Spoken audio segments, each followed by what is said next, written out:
पहाड़ों का दरकना जारी। अब रामपुर में एनएच पर पहाड़ी से गिरा भारी मलबा, 2 वाहन क्षतिग्रस्त। बरसात भले ही थम गई हो, लेकिन साफ मौसम से अभी नमी वाले पहाड़ दरकने शुरू हो गए हैं। शनिवार दोपहर को रामपुर से कुछ दूरी पर पूरा पहाड़ भरभरा कर गिर गया। भूस्खलन में 2 वाहन हल्की से चपेट में आ गए। अगर समय पर दोनों वाहनों की ब्रेक नहीं लगती तो जानमाल का नुकसान हो सकता था। सड़क पर खड़े किए गए 2 वाहनों को आंशिक तौर से नुकसान पहुंचा है। बताते चले कि रामपुर से खोपड़ी की तरफ एनएच पर भूस्खलन हो गया। ये पॉइंट काफी समय से संवेदनशील बना हुआ है। जब भी बरसात होती है तो ये पहाड़ दरक जाता है। बारिश के बाद साफ मौसम में भी यहाँ पर भूस्खलन होता रहता है। शनिवार को भी तेज धूप ने इस पहाड़ की मिट्टी को ढीला कर दिया और भूस्खलन हो गया। मिट्टी के साथ बड़े बड़े पत्थर भी नीचे गिरे।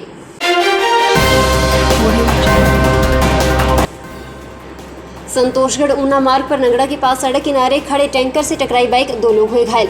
संतोषगढ़ ऊना मार्ग पर नगड़ा के समीप एक सड़क हादसे में 2 लोग घायल हुए हैं, जिन्हें क्षेत्रीय अस्पताल में उपचार के लिए भर्ती करवाया गया है। जानकारी के अनुसार बाइक सवार की टक्कर सड़क किनारे खड़े टैंकर के साथ हो गई। हादसे में बाइक चालक और उसके पीछे बैठा व्यक्ति सड़क के किनारे गिर गए और घायल हो गए। प्रत्यक्षदर्शियों ने तुरंत एम्बुलेंस को बुलाया और दोनों घायलों को क्षेत्रीय अस्पताल ऊना इलाज के लिए भेजा, जहां दोनों का इलाज जारी है और हालात स्थिर बताए जा रहे हैं। पुलिस ने आगामी कार्रवाई शुरू कर दी है।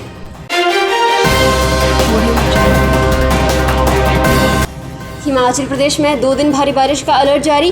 हिमाचल प्रदेश में 2 दिन भारी बारिश का अलर्ट जारी किया गया है। मौसम विज्ञान केंद्र शिमला ने 20 और 21 सितंबर को 10 जिलों ऊना, बिलासपुर, हमीरपुर, चंबा, कांगड़ा, कुल्लू, मंडी, शिमला, सोलन और सिरमौर के कई भागों के लिए भारी बारिश का येलो अलर्ट जारी कर दिया है। 24 सितंबर तक प्रदेश में भारी बारिश का दौर रहने का पूर्वानुमान है। वहीं प्रदेश में मानसून सीजन के दौरान अभी तक सामान्य से 14% कम बारिश दर्ज हुई है। कुल्लू, मंडी और शिमला जिलों को छोड़कर शेष 9 जिलों में सामान्य से कम बादल बरसे। 13 जून से 17 सितंबर तक कुल्लू में सबसे अधिक सामान्य से 39%, मंडी में 7 और शिमला में 1% अधिक बारिश हुई है।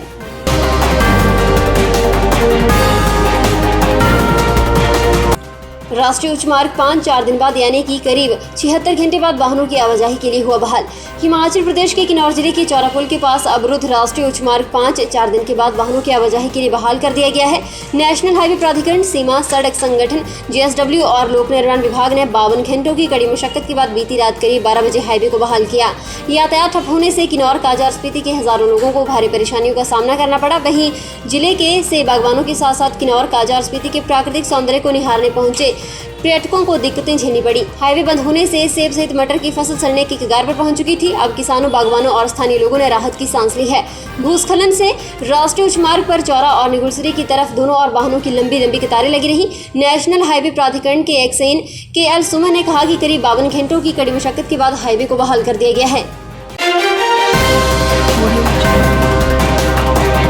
ITI ऊना में साक्षात्कार 24 सितंबर को स्वराज इंजन लिमिटेड SAS नगर मोहाली द्वारा 24 सितंबर को प्रातः 10 बजे अपेरेंटशिप प्रशिक्षण के लिए कैंपस साक्षात्कार का आयोजन राज्य औद्योगिक प्रशिक्षण संस्थान ऊना में किया जाएगा। इस संबंध में जानकारी देते हुए ITI के प्रधानाचार्य इंजीनियर VS ढिल्लों ने बताया कि टर्नर, मैकेनिक, मोटर वाहन मशीनिस्ट, मैकेनिक डीजल इंजन और ट्रैक्टर मैकेनिक आदि व्यवसायों में ITI से प्रशिक्षण सत्र 2019, 20 और 21 के उत्तीर्ण अभ्यर्थी इस साक्षात्कार में भाग ले सकते हैं। उन्होंने बताया कि कंपनी द्वारा लिखित परीक्षा ली जाएगी। इसके उपरांत परीक्षा में सफल अभ्यर्थियों का ग्रुप डिस्कशन, पर्सनल इंटरव्यू लिया जाएगा। साक्षात्कार में सफल अभ्यर्थियों को कंपनी द्वारा 7,700 से 8,050 रुपए वेतन प्रतिमाह और कंपनी द्वारा अन्य सुविधाएं दी होंगी। सब्सक्राइब करें हमारे YouTube चैनल को और ताज़ा खबरों की नोटिफिकेशन पाने के लिए प्रेस करें बेल आइकन को। भारत के राष्ट्रपति रामनाथ कोविंद शिमला में राष्ट्रीय लेखा परीक्षा और लेखा अकेडमी द्वारा आयोजित भारतीय लेखा परीक्षा एवं लेखा सेवाएं बैच 2018 और 2019 के प्रशिक्षु अधिकारियों के विदाई समारोह के अवसर पर मुख्य अतिथि के रूप में शामिल हुए। इस अवसर पर राष्ट्रपति ने मेधावी प्रशिक्षु अधिकारियों को पदक प्रदान किए। भारत की प्रथम महिला सविता कोविंद, राज्यपाल राजेंद्र विश्वनाथ अर्लेकर, मुख्यमंत्री जयराम ठाकुर भी इस अवसर पर उपस्थित थे। भारत के नियंत्रक एवं महालेखा परीक्षक गिरीश चंद्र मर्मू ने राष्ट्रपति, राज्यपाल और मुख्यमंत्री का स्वागत किया। राष्ट्रीय लेखा परीक्षा और लेखा अकेडमी के महानिदेशक सुनील S दाड़े ने अकेडमी की विभिन्न गतिविधियों के बारे में विस्तृत जानकारी दी। नौणी से स्वारघाट नेशनल हाईवे 21 में अक्सर बड़ी गाड़ियों के खराब होने के कारण कई घंटों तक यातायात अवरुद्ध रहता है। उपायुक्त पंकज राय ने तीनों सीमेंट फैक्ट्री के truck operator union, bulker operator union के पदाधिकारियों और प्रतिनिधियों के साथ बैठक कर चर्चा करते हुए कहा कि जाम के कारण कई बार आपात स्थिति में पीजीआई जाने वाली एम्बुलेंस बिलासपुर के अतिरिक्त मंडी, लेह, लाहौल, कुल्लू, हमीरपुर आदि जिलों से आती है, वे जाम में फंस जाती है। समय बर्बादी की वजह से एम्बुलेंस में ले जाए जा रहे गंभीर मरीज को कई बार जान गंवानी पड़ जाती है। ट्रैफिक की वजह से हिमाचल में जाने और आने वाले पर्यटक जनसाधारण भी जाम में फंस जाते हैं और उन्हें खाने और पेय की भी समस्या आन पड़ती है। उन्होंने कहा कि जाम की वजह से न केवल समय बर्बाद होता है और परेशानी भी आती है। उन्होंने कहा कि हाईवे 21 पर छड़ोल और बनेर के पास एक छोटी और एक बड़ी 20 टन हाइड्रो क्रेन 24 घंटे तैनात रखी जाएगी ताकि किसी भी समय बड़ी गाड़ियों की तकनीकी खराबी क्रेन डाउन को ठीक कर जाम को क्लियर किया जा सके। उन्होंने बताया कि तैनात क्रेन का खर्चा ट्रक ऑपरेटर यूनियन और बल्कर ऑपरेटर यूनियन द्वारा वहन किया जाएगा।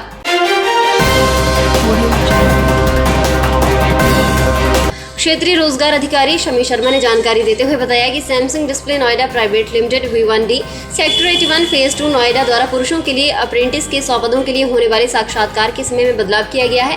पहले ये साक्षात्कार सरकारी ITI दाड़ी में कंपनी द्वारा प्रातः 10:30 बजे किए जाने थे, परंतु अब ये साक्षात्कार 9:30 बजे आयोजित किए जाएंगे, जिसके लिए शैक्षणिक योग्यता ITI पास और आयु सीमा 18 से 22 वर्ष रखी गई है। इन पदों के लिए वेतनमान 9,610 रुपये प्रतिमाह और त्योहार बोनस, उपस्थिति भत्ता, त्रैमासिक भत्ता, खाना खाने के लिए कैंटीन और कंपनी में आने जाने के लिए बस की निःशुल्क सुविधा प्रदान की जाएगी।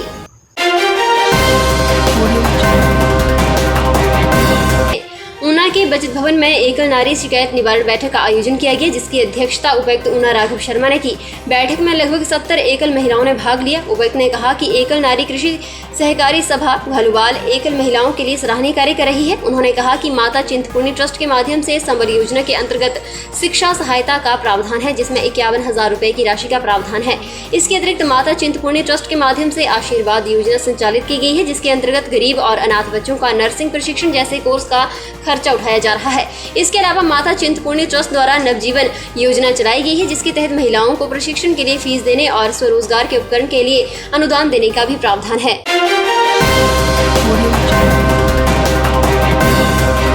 मद्रास हाईकोर्ट ने नए IT नियमों के कुछ प्रावधानों पर रोक लगा दी है। अदालत ने याचिकाकर्ताओं की चिंताओं से इत्तेफाक जताया है। उन्होंने अपने फैसले में कहा कि केंद्र द्वारा निगरानी तंत्र की स्थापना से जुड़े प्रावधान से याचिकाकर्ता चिंतित हैं। पहली नजर में चिंता का ये कारण समझ में आता है।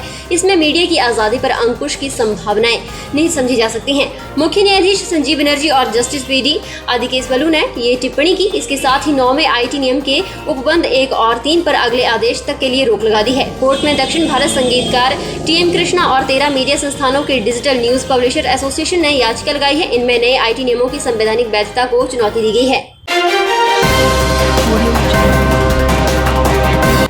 फिलहाल के लिए बस इतना ही, और बड़ी खबरों के लिए बने रहिए न्यूज़ सुपर भारत के साथ।